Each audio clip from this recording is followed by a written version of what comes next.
friends, very warm welcome to the Monks webinar this Friday. As usual, let's begin this webinar with a prayer and chanting. Let's all pray together. Heavenly Father, Divine Mother, beloved friend God, great masters of self-realization, Jesus Christ, Babaji Krishna, Lahiri Mahashaya, Swami Shri Yukteswar Ji, beloved Guru, Paramahansa Yogananda Ji, saints of all religions, we bow to you all. Help us in our efforts to cooperate with your wisdom. Free us in this lifetime and teach us to share what we receive with others as your instruments. May thy love shine forever on the sanctuary of our devotion. And may we be able to awaken that love in all hearts.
souls greeting in the land beyond my dreams, in the land beyond my dreams. In the ark of silence, silently we go. In the ark of silence, silently we go to the land beyond my dreams, to the land beyond my dreams. The ark is waiting and I am dreaming.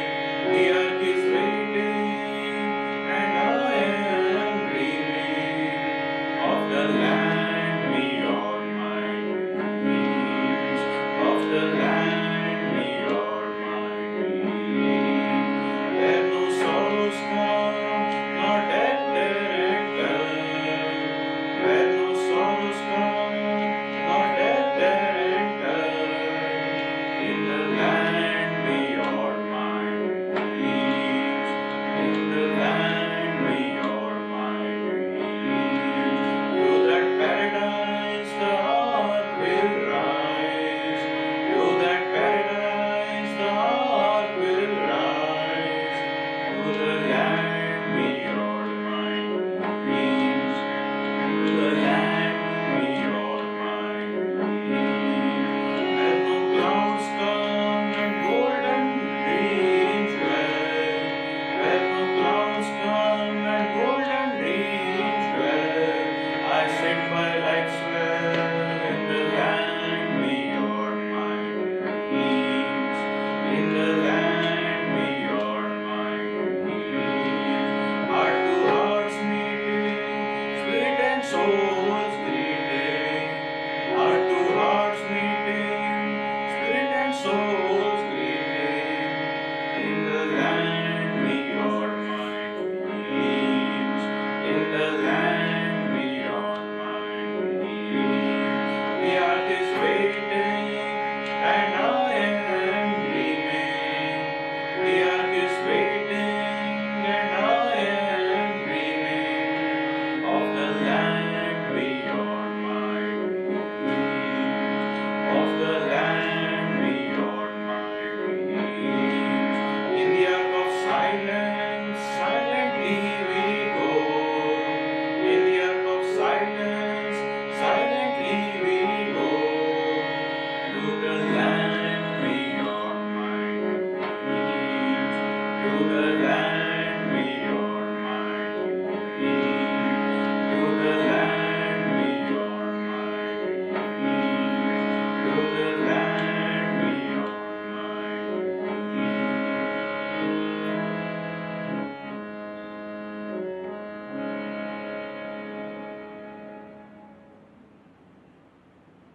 Namaste everyone, welcome to the satsang today.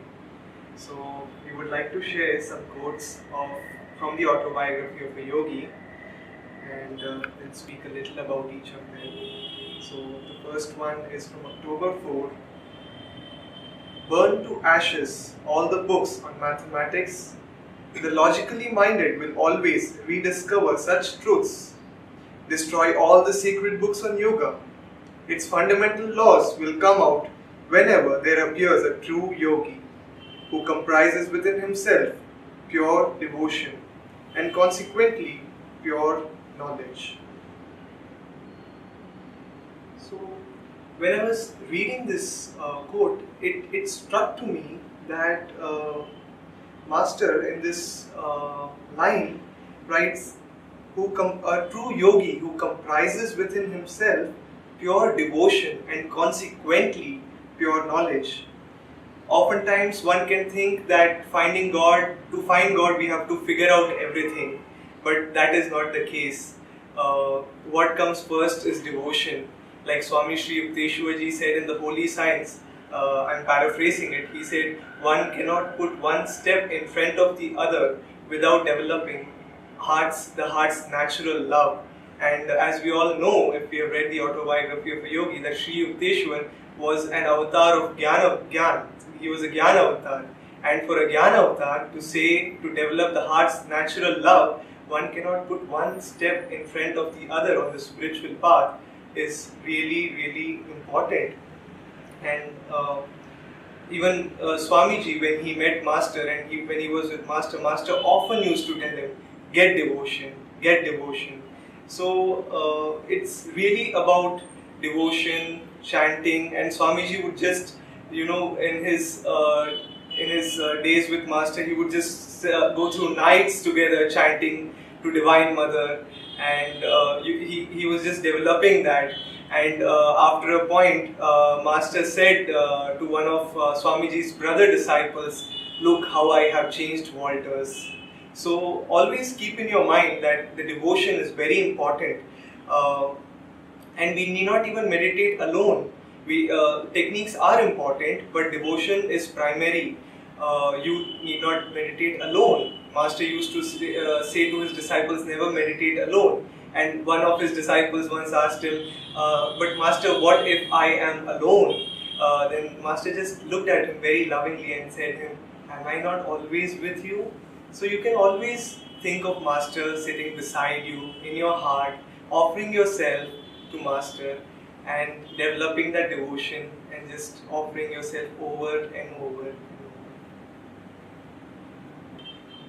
Just to add to what Brahmachari Vineet said, by the way, I'm adding his name is Brahmachari Vineet, my name is Brahmachari Sagar, because we forgot to introduce ourselves. These little conversations or excerpts, we are pulling this from this app, the Autobiography of a Yogi app that the monks in India developed, and you can find this on Google Play Store. Maybe it's available now on the Apple format platform also, but 365 quotes from the Autobiography of a Yogi, so that every day you have something to read from and reflect upon. The one I have chosen is from September 30th, which as it turns out was Lahiri Mahashaya's birthday, and this one is a quote from Lahiri Mahashaya where he says, attune yourself to the active inner guidance. The divine voice has the answer to every dilemma of life. Though man's ingenuity for getting himself into trouble appears to be endless, the infinite succor is no less resourceful. And there is one part here which is very humorous, which is the last line. Though man's ingenuity for getting himself into trouble appears to be endless, the infinite succor is no less resourceful. And we have to ask ourselves, is man's ability for getting into trouble endless? And I think the answer is yes, because as Yogananda ji explained, God is ever new joy, and each expression is individual. No two souls will ever be alike, and it stands to reason that when two different souls throughout eternity try to find God, they are going to make their own unique mistakes. Otherwise they would be carbon copies of some other soul.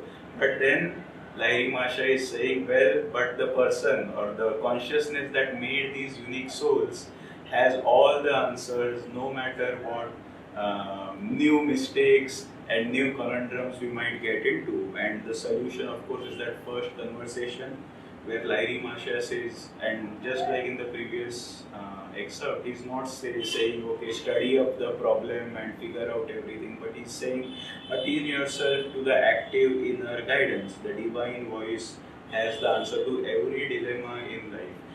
I'm going to give you one or two stories based on this particular excerpt. One is in this book, the Autobiography of a Yogi. There is a chapter where Yogananda ji experiences cosmic consciousness, and towards the end of the chapter, Yogananda ji's guru tells him that there are two ways you can know you have found God. One is an inner experience, because in deep meditation, as Sri Yukteswar says, after the mind has been cleared by Kriya Yoga of sensory obstacles, meditation furnishes a twofold proof of God. Ever new joy is evidence of His existence, convincing to our very atoms. But then Sri Yukteswarji also adds, also in meditation one finds His instant guidance, His adequate response to every difficulty. And then Yogananda ji says, I see Guruji, you have solved my problem. I do realize now that I have found God, for when the joy of meditation has returned subconsciously during my active hours, I have been subtly directed to adopt the right course in everything, even details. And so, here in this small conversation, Yogananda ji is giving a hint about how to put this advice, or Lairi Masha says in this conversation, tune into the divine voice. And in this conversation Yogananda ji had with his guru, he is saying, when during activity I subconsciously remembered the deep calm I felt in meditation, automatically I was able to receive that right guidance even in details. And so, we'll come to this in the second conversation I'm going to do. But remembering that deep calm, somehow we have to not just meditate, but after meditation, sit still in that state enough that the memory of that state gets impinged on us. And then when we are doing activities, when somebody shouts at you, when you get into a mess with other people, before you react, automatically that memory of that deep calm comes up and you know how to respond rather than react. So it's very important. In fact, Yogananda ji's close disciple, Dr. Lewis, who was the first American to receive Kriya Yoga, one day he was roaming in the desert, and while he was roaming, he had this beautiful scarf that Paramahansa Yogananda ji had given him, and the wind blew the scarf away. And Dr. Lewis was dejected, when he went back to his room. He said, "I've lost the scarf my guru gave me." But then he remembered this exact conversation from the Autobiography of a Yogi. So in the morning, after meditating, he went back to the desert where he remembered he had last been, and brought back to his mind that state of deep stillness. And in that state, he was directed exactly where to go and find that scarf. And he found it. So we have to learn how to put these teachings into practice. It's a lifelong process. It requires dedication, but the results, the rewards are tremendous. In the new path, just to finish with this last story, Swamiji was with Paramahansa Yogananda, and they were reviewing the lessons that Yogananda ji had written. And there was an excerpt there where Yogananda had written, "It's not enough to just pray. If you want an answer to a scientific question, you can't just sit there and say, God, give me an answer. You have to perform that experiment in the laboratory, and only then will you get the answer." And when Yogananda read that, he immediately said, that's not true. If you pray deeply enough, even intricate scientific problems, you would right away get the answer. But the ordinary person cannot do that. And so for him, just prayer is not enough. He has to mix prayer with performing the right experiments in the laboratory. So I will let this statement stand as it is. And so that's the second advice for us on how to tune into inner guidance. Does not mean just sit there and wait for the guidance to come. It requires deep intuition. But do your best while constantly trying to reflect on what our masters would have suggested, what they would have done. Add daily meditation so that reaching that center within ourselves becomes easier, and then gradually we see that life isn't so puzzling and confounding. So I turn it back to Vineet. This is from October 6. For the faults of the many, judge not the whole. Everything on earth is of mixed character, like a mingling of sand and sugar. Be like the wise ant which seizes only the sugar and leaves the sand untouched. So just to give the context of this quote, these words were said by Mahavatar Babaji to Swami Shri Yukteswarji when they met at the Kumbh Mela. And I would like to, what had happened was Shri Yukteswarji was walking in the Kumbh Mela and he saw these sadhus, their hypocritical nature, and he was being very critical of them. And he was just thinking that there are no saints over here. And then suddenly a man came to him and he directed him towards Babaji. And Babaji questions him that how was your experience of the Kumbh Mela? To which Shri Yukteswarji's response was, "I was greatly disappointed, sir. I added hastily. Up until the time I met you, somehow saints and this commotion don't seem to belong together." And in response to this, Babaji says these.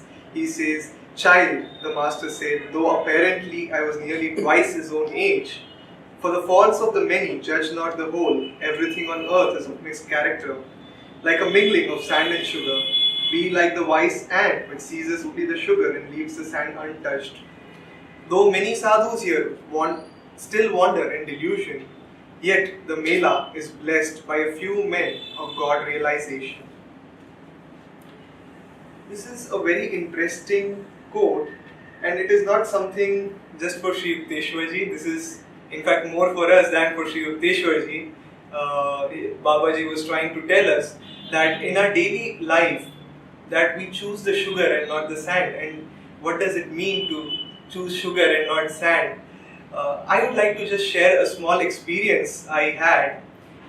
We had a big event in Chennai, and we usually what we do is we go to public places and give out the pamphlets for the event whenever it is.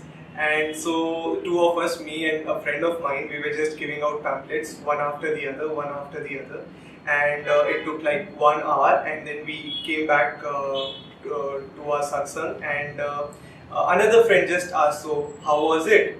Well, my impression of this pamphlet distribution, the flyer distribution, was not so great, I should admit, because I was being very critical of them, and I was like, can they not read that it is Babaji's teachings and Master's teachings we are sharing, and can they not ask questions? And when this question was asked to me, I just started with, and before I could, even complete, the other friend of mine who was with me, he said, "Oh, it was wonderful." And I was struck, like we both went together, we had the same experience, and we had two completely different views. And what had happened really was, he had selected the sugar and I had just selected the sand. He was so happy that people had taken the flyer and with them they went. They could have said, "No, I don't want it." They could have said, "Why are you disturbing me while I'm walking?" But he was so happy that people had taken the chance to converse and just take it. And it was a good lesson, I should say. And this is so in day-to-day life. It comes in every aspect, every situation we are faced with. Like Master used to say that circumstances are always neutral. It is how we take them. Where Babaji, where Sri Yukteswarji says commotion and the saintliness, they don't go together. I'm not getting the exact word, but it is just the two opposites. What do we select in our day-to-day lives? We can opt to watch news, we can opt to watch TV the whole day, we can opt to sit on the couch and complain about life, or we can get up, go for a satsang, go for a walk, do the energization exercises which Master taught, do some asanas, spread happiness, and this is all it is all about. It is not about, it is not a theory. This book is full of practical things to be done in day-to-day life. And I try to practice this, not always successful, but when you start choosing the sugar of life, the honey of life, it just gets simpler, because when you're looking for good things happen. We attract good things, we magnetize good things. And that is how Babaji was. He was able to, just pierce through. And when he said sand and sugar, I'm sure Sri Yukteswarji understood what he was saying about, the sugar, which was Babaji. He had to concentrate on that. It doesn't matter how many of them were there in the Kumbh Mela who were not great saints. It doesn't matter how many people in this world are rude to each other, unkind to each other. But it does matter that we be kind and we be, just focusing on the good energy. Even in leadership, Swamiji often used to say that he used to focus on a core which was supportive of him instead of who was being critical of him, so that he could just magnetize that core, and the other people would either get drawn into it or they'll just go away. So yes, I would leave with that let's select the sugar in our day-to-day life and just avoid the sand. Okay, here's one more. This one is actually from Mahatma Gandhi. So many of you, if you have read this book, will know that Yogananda ji, when he returned to India in 1935, he met Mahatma Gandhi in his ashram at Varda here in Maharashtra. and got to spend, I think, at least a couple of days in that ashram. And here, Mahatma Gandhi, when Yogananda ji met him, was a Monday, and so Gandhi ji was observing his weekly fast, a day of silence. I don't know if he fasted also, but certainly he observed a day of silence. And so, when later he started talking to Yogananda ji, he mentions the following about this practice of having one day of silence every day. Gandhiji says, years ago I started my weekly observance of a day of silence as a means for gaining time to look after my correspondence. But now those 24 hours have become a vital spiritual need. A periodical decree of silence is not a torture, but a blessing. And so there are again some practical things to be gleaned from here, which Gandhiji says he started his observance of a day of silence as a means for gaining time to look after his correspondence. And so sometimes if we feel we have too many things happening, too many commitments, it's a good, you can try observing one day of silence and see if that doesn't give you more time to take care of your pressing duties on the physical plane. But then, as Gandhiji explains, now those 24 hours have become a vital spiritual need. And so Gandhiji himself, when he started, he said he did not realize that taking one day of silence was a spiritual need. But after he practiced it for some time, he saw how deeply spiritually beneficial it was. And so some activities, some actions are like that. If you theorize about it and think whether this will work or not, is this right or not, then we can't ever know is this beneficial or not. But if we practice them for some time, then automatically when we reflect back, we say, oh, we can't go back to that old way of life. So a lot of the Guru's teachings, even though we don't understand why we should practice them, if we practice them for a few years, then when we look back, we might be able to say, oh, I have changed so much, my life is so better, and I just can't live without these teachings anymore. This is true, especially of the practice of meditation. Unless you start as Gandhiji started, just to get some moments of mental peace. But then when you do it long enough, you see that it's just a part of life. Anyway, coming back to this topic of silence, silence was very dear to Yoganandaji's heart. He used to say, seclusion is the price of greatness and silence is the altar of spirit.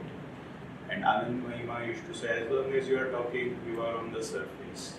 It's only once you are silent that you can start plunging deep inside. In fact, Swami Kriyananda in his book, The New Path, has this interesting story. In 29 Palms, which is a desert retreat, for the first, he and another monk were with Yogananda ji. And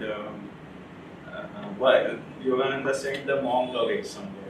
And it was just Swamiji and Yogananda. And this was the first time after being accepted into the monastery that Swamiji was alone with Yogananda. So he said, this is my opportunity to talk to Yogananda ji, anything, something.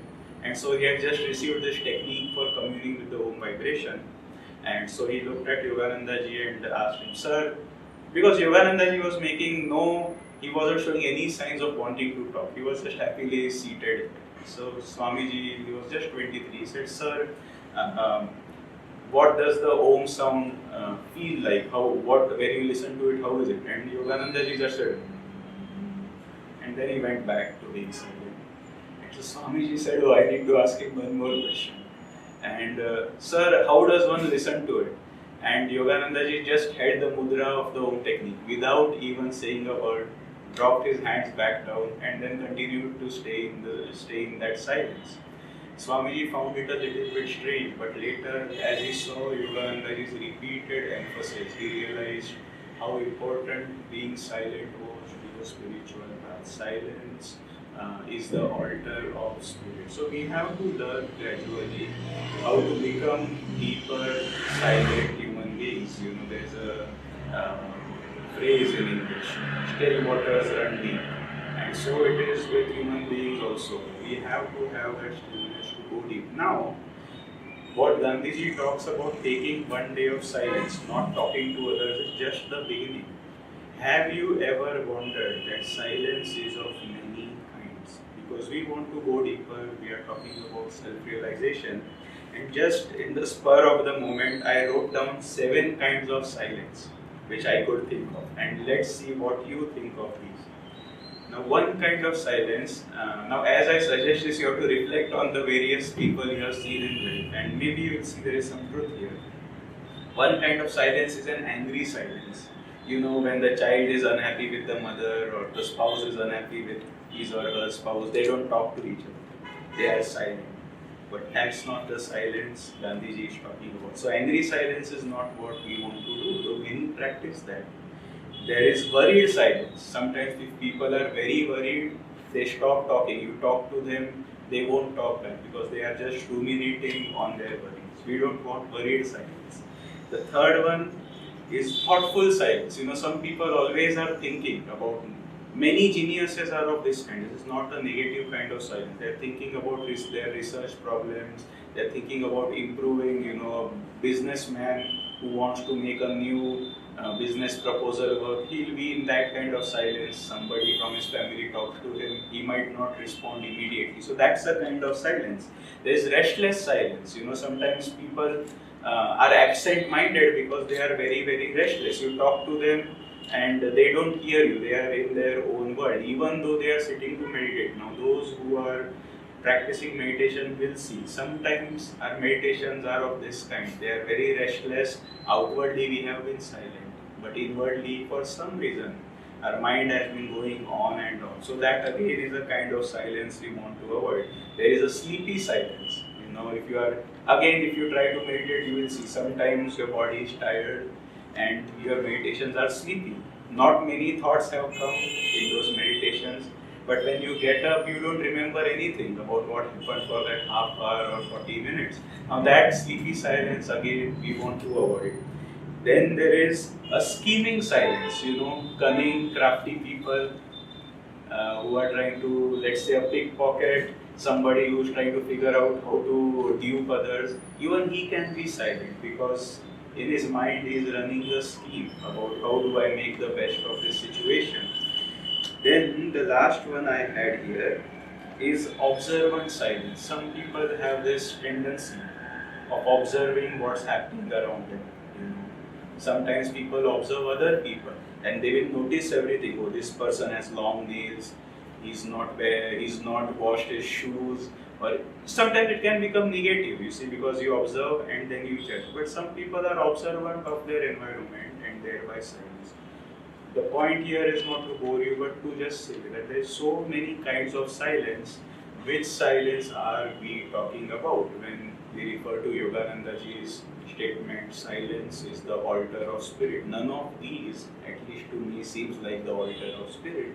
And so Yoganandaji said, when he talked about silence, he said, well, I am referring to that silence which after you practice Kriya Yoga or deep meditation, if you sit there and enjoy that state, then the silence that you train yourself to observe, which is very still, your meditations are deep, it's very still, there are hardly any thoughts, it's very intensely aware, it's very intensely focused inwards, sometimes focused on one particular aspect of God, if we perceive that, and it is completely fulfilling. That is the kind of silence we want to observe and deeper. Yoganandaji said, cultivate that silence, because as we try to do this, we see there are ever new depths of stillness that we can keep going into, and that's why Yoganandaji, Lahiri Mahashaya again and again used to say, after practicing the techniques, sit still and enjoy that state. It's in doing that, because even during practicing Kriya, we are doing something. We are not really silent yet, we are doing something. But after that, if we learn to sit still and enjoy, that is the right kind of silence. The silence which is the altar of spirit. Because in that silence, the life force has withdrawn into the spine and the brain, at least partially. And we are deepening that withdrawal. And the spine and the brain are the altars of God. That is where the deepest experience of joy, of bliss comes. So remember, starting to observe one day of silence is only the beginning. But later, as this chant said, in the land beyond my dreams, In the arc of silence, silently we go. So that silence which takes us to the land beyond our dreams, that silence is what we want to do. So we have a large conversation with Vineet now. This one is actually a poem from which he had written, the master had written in his book, Whispers from Eternity. The title of the poem is God, God, God. I would like to read that poem, and it is very self-explanatory and at the same time very deep. From the depths of slumber as I ascend the spiral stairway of wakefulness, I will whisper, God, God, God. Thou art the food, and when I break my fast of nightly separation from thee, I taste thee and mentally say, God, God, God. No matter where I go, the spotlight of my mind ever keeps turning on thee, and in the battle din of activity, my silent war cry is ever, God, God, God. When boisterous storms of trial shriek, and when worries howl at me, I'll drown their noises loudly chanting, God, God, God. When my mind weaves dreams with threads of memories, then on that magic cloth I find embossed, God, God, God. Every night in time of deepest sleep, my peace dreams and calls joy, joy, joy. And my joy comes singing evermore, God, God, God. In waking, eating, working, dreaming, sleeping, serving, meditating, chanting, divinely loving, my soul constantly hums, unheard by any, God, God, God. There's nothing, I don't have much to talk about this poem because it's so beautiful. But yes, there is a practical suggestion which I would like to share, which I have tried over the past 2 years, is we can't meditate throughout our day. We can meditate 1 hour, 2 hours, 3 hours, 4 hours if you have time.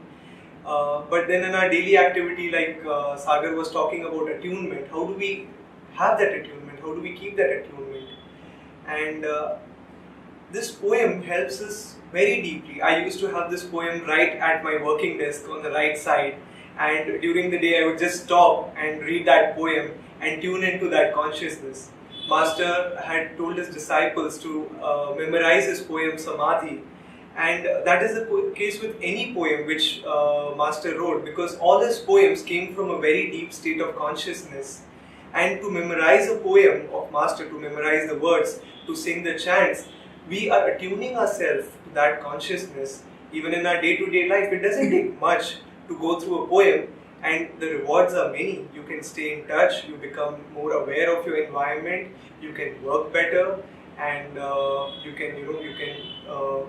it's very easy in terms of remembering your divine nature. So often in our day-to-day life, we get so stuck with things. I have found myself, like, for days together, sometimes I would not have a thought of like God, Master or Swamiji, and then, oh my God, I mean, what is the point of activity if we cannot tune it back to them? And this poem has helped a lot to me personally over time, to just read them during the day at various times whenever you feel like. Thank you.